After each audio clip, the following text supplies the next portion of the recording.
బ్రాహ్మణులు తమ షాపులను corporate salons కి ధీటుగా డెవలప్ చేసుకునేందుకు అవసరమైన లోన్లు అధికారంలోకి రాగానే ఏర్పాటు చేస్తామని టీడీపీ విజయవాడ ఎంపీ అభ్యర్థి కేశినేని చిన్ని అన్నారు.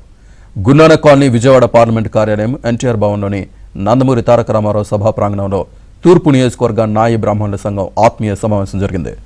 ఈ సమావేశానికి ముఖ్య అతిథిగా హాజరైన కేశినేని చిన్ని ఎన్టీఆర్ పార్టీ స్థాపించిన నాటి నుంచి నాయి బ్రాహ్మణులకు అండగా ఉంటుందని ఈ సందర్భంగా చిన్ని చెప్పారు. టీడీపీకి బీసీలే వెన్నెముక అని అన్నారు. నాయి బ్రాహ్మణుల షాపులకు 200 యూనిట్లు కరెంటు ఉచితంగా ఇస్తానని చెప్పిన జగన్ అధికారంలోకి వచ్చిన తర్వాత ఆ సంగతే మర్చిపోయాడని అన్నారు. కూటమి అధికారంలోకి రాగానే ఆగిపోయిన 200 యూనిట్ల ఉచిత కరెంటు పథకాన్ని తిరిగి అమలు చేస్తామని అన్నారు. అలాగే నాయి బ్రాహ్మణులకు రాజకీయంగా సామాజికంగా టీడీపీ పార్టీ అండగా ఉంటుందని భరోసా ఇచ్చారు.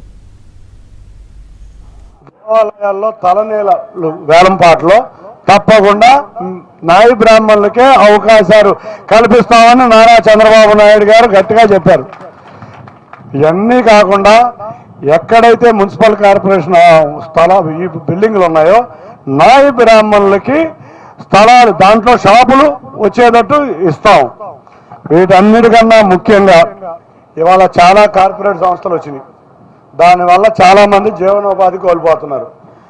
కార్పొరేట్ల సంస్థలకు ధీటుగా సెలూన్లు పెట్టుకునే విధంగా లోన్లు ఇస్తామని తెలుగుదేశం పార్టీ ఘంటాపథంగా తెలియజేస్తుంది. మీరందరూ ఒకటే ఆలోచించండి. మాటలు చెప్పే కబుర్లు చెప్పే చాలా మంది ఉన్నారు. ఇవాళ మేము మాటలతో చేసే ప్రభుత్వం. ముఖ్యంగా విజయవాడ నగరం మనం తెలుసు, మన కళల రాజధాని అమరావతి ఉన్నప్పుడు సెలూన్లన్నీ కిటకిటలాడాయా లేదా?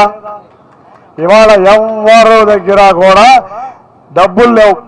ఎన్నో ప్రాంతాల నుంచి విజయవాడ నగరానికి వచ్చి ఇక్కడ సెలూన్లో వాళ్ళు ఖాళీ టైంలో వచ్చేవాళ్ళు కలకల్లాడే. కాబట్టి మన రాజధాని రాబోతుంది. మళ్ళీ మీరందరూ వ్యాపారాలు బాగుండాలి. తప్పకుండా అందరం కూడా చంద్రబాబు నాయుడు గారికి ఓటేద్దాం. తెలుగుదేశం, జనసేన, భారతీయ జనతా పార్టీ అభ్యర్థిని అత్యధిక మెజార్టీతో గెలిపించుకుని మీ కోరికలన్నీ తీర్చుకోవాలని